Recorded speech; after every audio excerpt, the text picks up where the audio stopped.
The events of Halloween night in 1984 are etched into my memory like a nightmare that refuses to fade.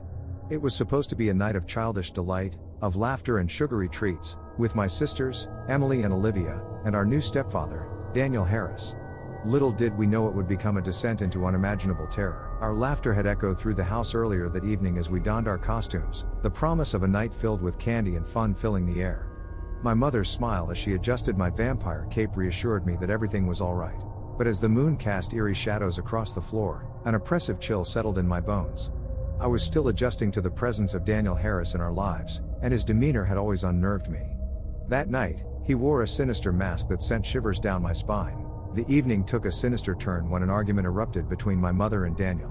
It started as hushed whispers, but soon their voices grew louder and more menacing. Fear gripped my heart as I crept closer to their bedroom door. Then, the world seemed to implode. A scream, a horrifying wail of pain, erupted from my mother's throat, and I knew something was terribly wrong. I burst into the room to find my mother lying on the floor, clutching her side, blood seeping through her fingers.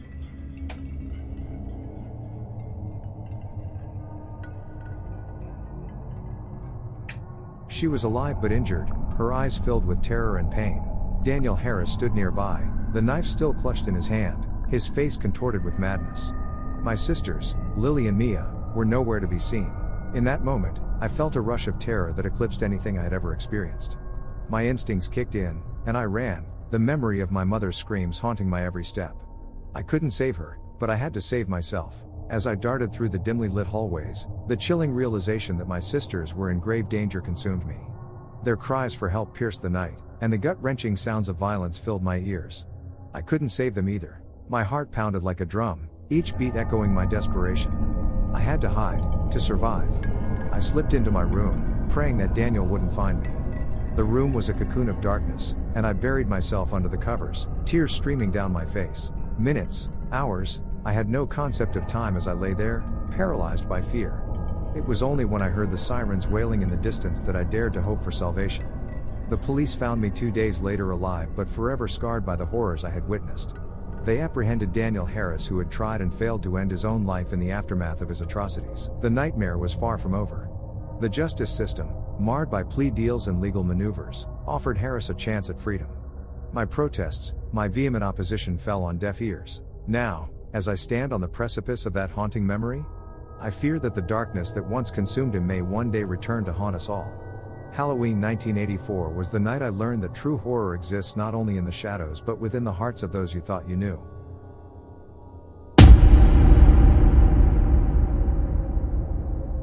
I remember it as though it were yesterday.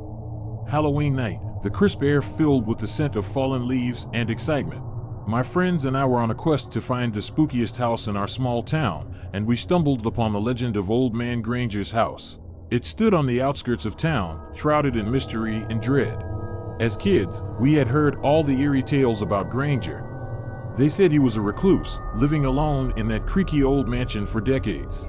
Whispers of curses, ghostly apparitions, and strange rituals had swirled around his name for generations. But as curious and foolish kids, we couldn't resist the allure of the macabre. We decided to accept the challenge of entering his terrifying house that fateful Halloween night. The evening began like any other Halloween. My friends, Mark, Sarah, and I had donned our costumes, pirates, witches, and skeletons, then armed ourselves with pillowcases for candy. We set off, navigating the dimly lit streets with anticipation in our hearts. It wasn't long before we heard the whispers among the other trick-or-treaters. Old Man Granger's house was the ultimate dare, the forbidden fruit that no one dared to pluck.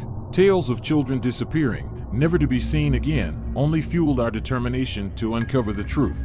As we approached the ominous house, its presence seemed to weigh heavily on us. The moon cast eerie shadows on the gnarled trees that surrounded the property, and the windows glowed with a faint, unearthly light.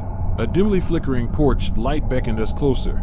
We hesitated, but Mark, always the bravest of us, urged us forward. "Come on, guys. This is what Halloween's all about," he said with a mischievous grin. Taking a collective breath, we stepped onto the creaking porch, the wood groaning beneath our feet. Mark, acting as our appointed leader, approached the heavy, wrought iron knocker on the door. He lifted it and let it fall, producing a sound that reverberated through the night. We waited in tense silence, and that's when we heard it, the sound of slow, shuffling footsteps approaching from within the house. Our hearts raced as the heavy door creaked open to reveal Old Man Granger himself.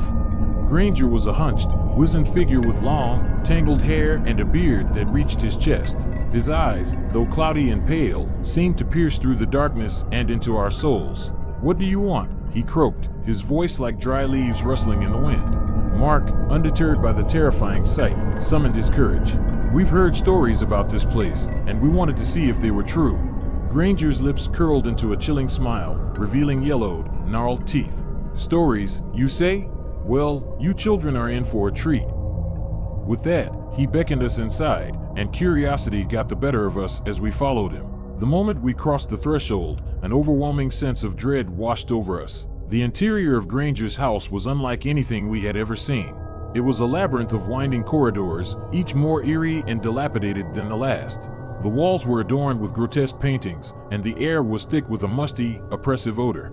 Granger led us deeper into the house, his steps echoing in the eerie silence.